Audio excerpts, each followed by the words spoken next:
Hello, hockey fans. Chris Durrell here with DFSR.com, as well as my own Patreon. That's patreon.com/Jagerbombs, to bring you another DFS NHL video for Friday, February 5th. Before we get into the sheet and my top team that we're going to be targeting tonight, I want to tell you a little bit about where you can get my content.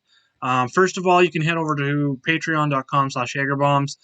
And for $5 per sport or $10 for all sports, that's American. That's $7 Canadian per sport or $13.50 Canadian for all sports. That's a monthly fee. You can get access to my cheat sheet, my Slack chat, as well as some skeleton lineups I do for those. So there's a lot of content going on there. Very great, good value, and I'm covering right now. If you're looking at the all sports package, the value here really comes. Got NHL, college basketball, League of Legends is coming back soon. PGA, soccer, UFC, baseball coming back soon. We've got NBA going on right now. College football next season will be back again. NFL, we've got the Super Bowl left, and then we're going to be heading into next season with that as well. Or you can head over to DFSR.com and scroll down to the bottom of our sales page here, and for $14.95 a month is the classic package. That gives you access to our members chat room, my cheat sheets, as well as the basic statistics on the DFSR platform. Yeah, upgrade to Pro, $29.95 a month, gives you all that, plus the projections and optimizer. We're going to touch on that here in a little bit in the video, talk about the NHL optimizer. So make sure to get in and check that out. We've also got a 7-day trial going on there as well. So get over, sign up, get your 7-day trial, and you can check out all the sports that we cover right now. It's NBA, PGA, and NHL for the optimizer. NFL, we will have the Showdown optimizer going for Sunday as well. And then heading into baseball season, we will have that up and running by March, April as well. So with that, let's jump right into the sheet here. So we've got 5 games on the slate tonight. I haven't updated the odds since last night when I set up the sheet here. Right now, we've got some fairly low total games. I'm assuming the Tampa Bay Detroit goes up to at least 6 here, probably. Maybe even Florida Nashville after the I want to say shootout. It was a shootout, though. Barn burner last night, 6-5 for Nashville in that one. We got a fairly low scoring one here. LA, Vegas. Vegas is back on the ice. They have been off since January 26th, so going over a little bit of a week here that they haven't played due to COVID. And then San Jose, Anaheim, another projected low-scoring game here. So my number one team tonight that I'm going to be targeting is Tampa Bay. It's going to be pretty much the chalk. The thing with tonight's slate is we've got some elite 2-player and even team stacks, but they're very expensive, so we're going to have to make choices tonight, and that's really the biggest thing on this smaller 5-game slate is there's not going to be enough value that we're going to be able to go like 4 stud players in our lineup. So that's what I'm going to talk about here, but my personal favorite team tonight that I'm going to be targeting, my core team, is going to be Tampa Bay. They're 370 favorites. Like I said, I think that total is going to go up to about 6, so they're going to be projected for somewhere around 4.5 goals tonight. They have they're 5-0 at home, averaging 4.8 goals per game, number 4 offense overall, and Detroit is the number 28 ranked defense overall. Detroit has also lost 7 straight games while giving up an average of 4.3 goals per game. So everything's tilting towards Tampa Bay tonight. And as for pricing here, I'll go through the positions. Braden Point at center gives you a really nice discount off Bergeron there at the top.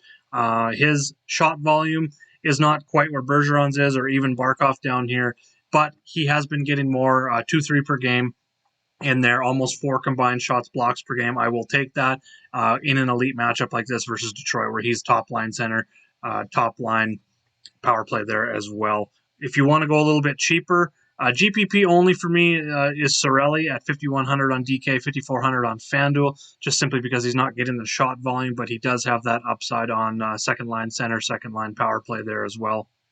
So I don't mind that from a GPP perspective. But if you want to go value on Tampa Bay, my lean is to Yanni Gourde here down on line 3. He's also on that second power play, and he's much cheaper, as you can see, especially on DraftKings at 3,800 is a really nice price that we can use tonight. He's got 5 points in 8 games.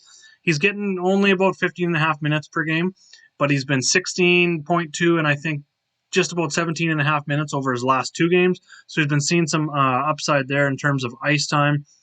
The shot volume isn't elite by any means, but the high danger scoring chances really stands out. He gets in front of the net, he grinds, so he can get some points there too. So not only does he have a pretty safe floor for his price in an elite matchup versus Detroit, but he also gives us some upside there on the power play. So going over to wing, top two-man stack is going to be Point and Stamkos. Again, they just give you so much of a discount. Don't get me wrong, Bergeron, Pastrnak are a very high upside, as you've seen last game. Pastrnak got a hat trick in his 3 games back. He's got a 35.8 shot attempts per 60, 18 shots per 60. I mean, that's a little unsustainable right now, but he's just shooting a ton and converting. So he's an elite play. But when it comes down to a smaller 5-game slate where we have a few less values, I tend to lean Point and Stamkos just because of the discount that we get. But I'm not going to tell anyone that playing Bergeron Pastrnak is not the way to go tonight, because it's a good spot as well. Just Tampa Bay's in a better spot, and it gives you a little bit of a discount. You can go a little bit more balanced rather than having to jam like 3 or 4 punts in your lineup to be able to go up to the top guys.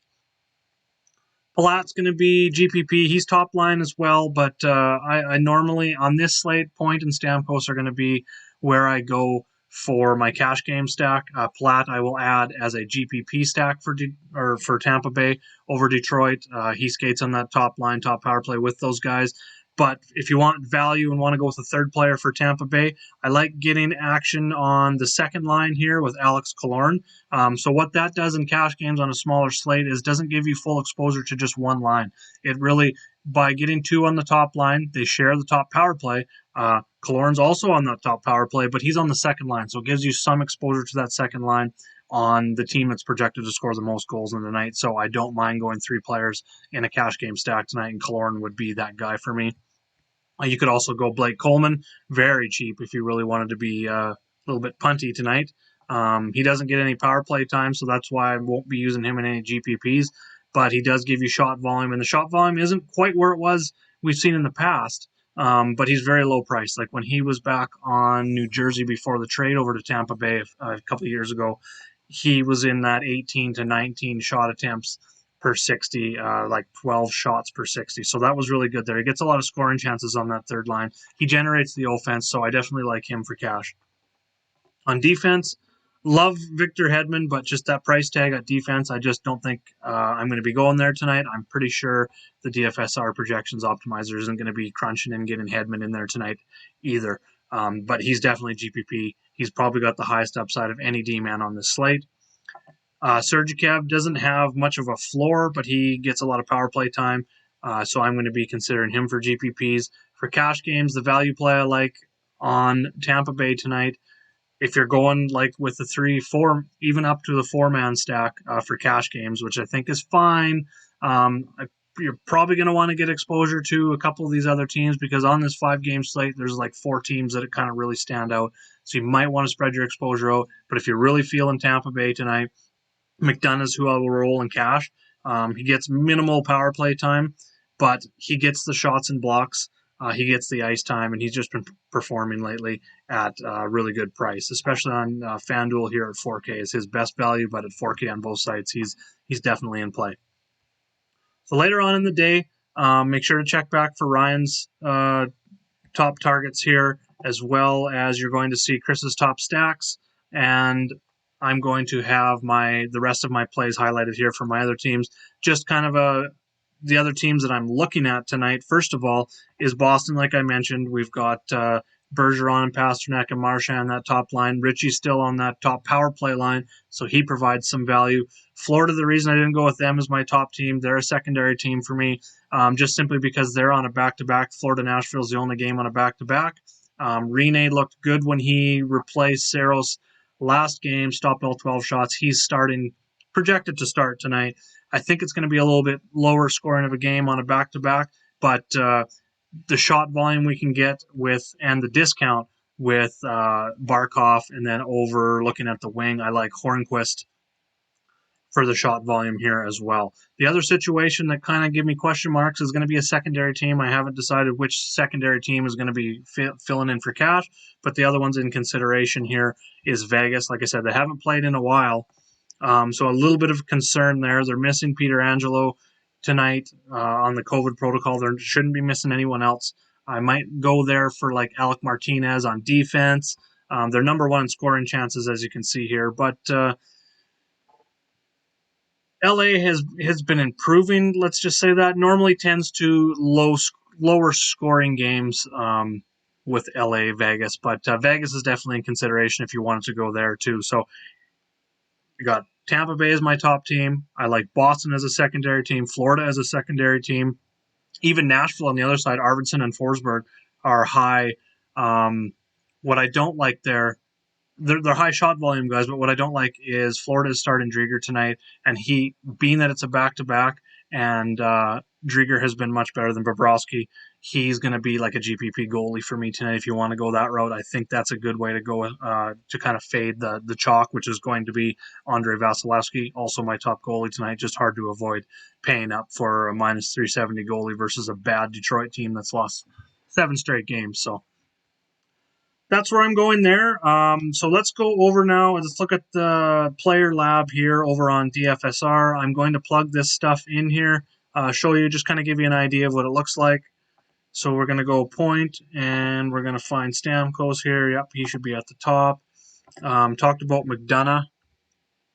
I don't think he's going to score again. I know he got a goal and hit value last game, but I'm not, he's not an offensive defenseman, so I'm not expecting points from him. That really did save the day because he wasn't really there in terms of his floor. He only had 1 shot, 0 blocks. But in the 3 games prior to that, he had 7, 3, and 5 combined shots blocked. So I think that is excellent there as well. So I like the floor on McDonough for cash games, so I'm going to throw him in there.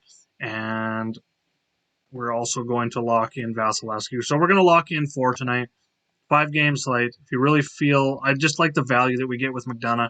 I think we have to go with Vasilevsky, and like I said, Point and Stamkos are my top stack. So it's throwing us. So I'm gonna have to check on some of these guys. It's really not liking that expensive build right now, but we do got Hornqvist in there. Cernak we've used before as like a punt defenseman that can get us like 3-4 shots blocks.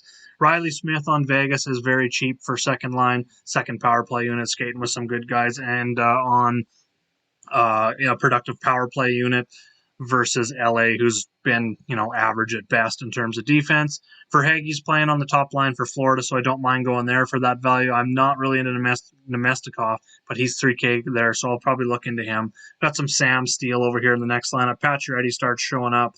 Colton Sisson. So it's really struggling trying to find the punt pieces, the value guys to get in there to really get your top stacks in with Vasilevsky tonight. I'm still paying up for Vasilevsky.